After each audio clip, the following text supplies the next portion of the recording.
Olá, bom dia. Meu nome é Carolina Luiza. Eu sou aluna da Escola Parque da Gávea e hoje eu vou falar sobre o poder da leitura. Tenho absoluta certeza de que todos nós nos empolgamos quando falamos de um assunto que amamos. Meu exemplo são os livros. Graças a eles eu aprendi tanto a me conhecer quanto a conhecer o mundo ao meu redor. Quem aqui leu um livro e achou que, após terminá-lo, algo em você mudou para melhor? A forma de você se observar e observar ao seu redor. Ainda criança, no meu Fundamental 1, que estudei na Baixada Fluminense, eu não tinha contato nenhum com a leitura.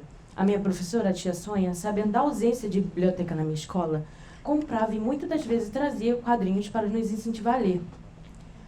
A partir dali, eu entendi a importância que eu devo dar à leitura. Não poderia ser em vão os seus esforços que ela direcionava a seus alunos.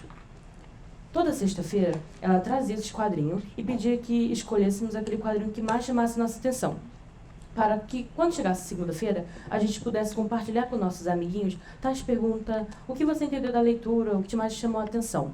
A partir dessas atividades, eu criei grande laço com a curiosidade que existia dentro de mim, e foi daí que eu me transformei através da leitura. No meu 6º ano, que aconteceu na pandemia do Covid-19, eu estava no estado de Pernambuco, na casa de minha avó.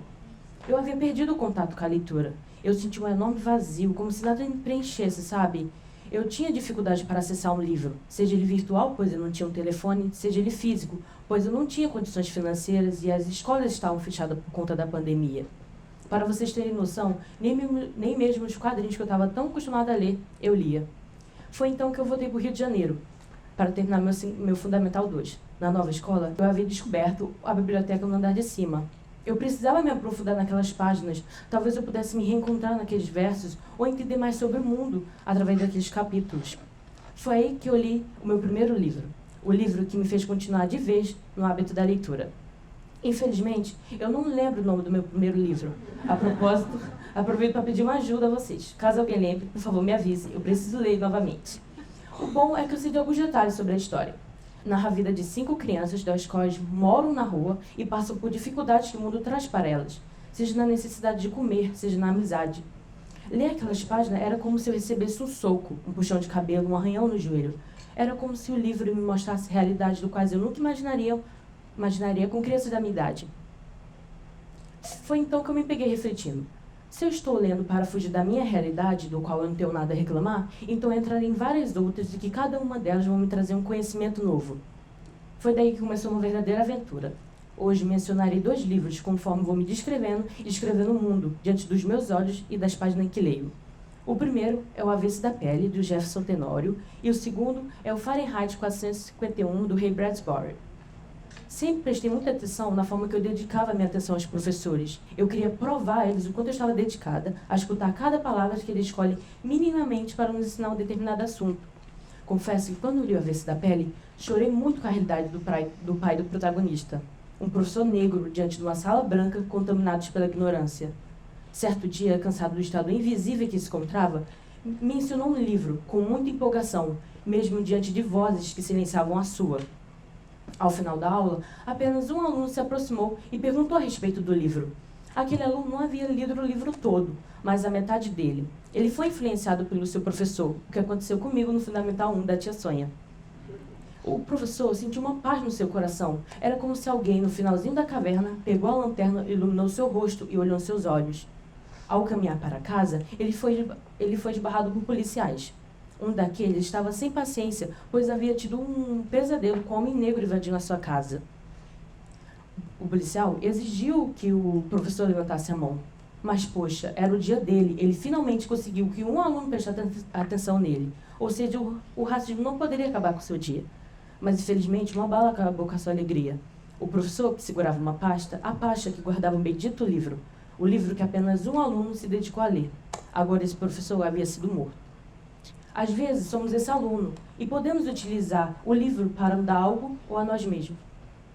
O segundo livro, Fahrenheit, retrata um governo que proibia a leitura de livros. Eu me identifiquei com o protagonista. Felizmente, não tive um governo que proibia a leitura, mas o que existia ao meu redor pouco me influenciava a respeito.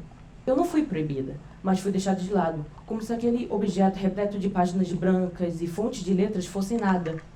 Toda a ação negativa do protagonista era direcionada às pessoas que liam. O ódio que implementaram no coração dele virou questionamento para o mesmo. Por que tanto medo? o que aquele objeto retangular poderia causar na sociedade.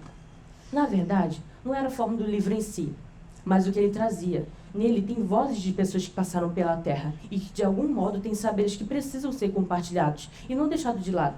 E para você compreendê-las, é necessário ler com a mente aberta, coisa do qual o governo temia que a população tivesse. Para mim, eu me transformei através da leitura. Era como se eu já soubesse que cada livro que eu ia pegar para ler ia me trazer um ensinamento, um saber novo.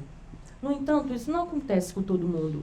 Alguns lêem porque tem avaliação escolar, viu um filme ou uma série que causou curiosidade, ou até porque uma simples leitura poderia tirar a pessoa do tédio.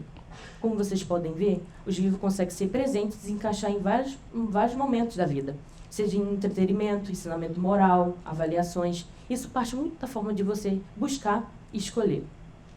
Estive evitando mencionar tecnologia, mas ela está mais presente do que a gente possa imaginar. Quando eu voltei para o Rio, eu não fui de imediato aos livros. Eu sabia da biblioteca, mas havia ganhado o celular, então eu estava naquela famosa fase de negação. Eu achava que eu poderia perder tempo. Foi aí que eu me questionei. Todos esses conteúdos superficiais me fazem bem? Eles agregam o que na minha vida? Ok, eu consumia conteúdos que me interessavam, mas se eu trocasse um vídeo que falasse sobre moda para um livro que se aprofundasse na história da moda, figuras que representaram a indústria da moda, não seria melhor? Com esse pensamento, prometi a mim mesmo que tentaria diminuir o tempo de tela. E adivinha o que aconteceu? Até hoje, não tem esse aplicativo, eu acabei desinstalando. Quero trazer uma reflexão aqui para vocês. Vocês concordam comigo que para controlar alguém, basta dizer o que é certo, o que é errado e o que ela é obrigada a fazer? Diferente da visão do Fahrenheit, os livros são complexos. Eles leem o mundo de várias perspectivas diferentes das nossas. Alguns deles te convidam a ter um choque de realidade e outros fazem você permanecer na zona de conforto. O autor, a pessoa que escreve, normalmente tem algo para nos ensinar. E esse ensino vem de muitas das vezes de lugares imprevisíveis. Lembro da escritora Conceição Evaristo, com a ideia de escrevivência, o termo que une as palavras escrita e vivência. De acordo com ela, é um convite a refletir a escrita não como algo distante do que vivemos, mas como um processo que nasce através das nossas experiências concretas, nossas dores, nossas lutas, alegrias e ancestralidade. Dito isso, se antes na minha casa ninguém lia, sou eu hoje que trago o livro para eles. Eu e os meus pais até conversamos sobre alguns deles. Então, sim, para mim, a leitura tem um poder de me transformar. E pode transformar você também, somente se você permitir ser lido. Obrigada.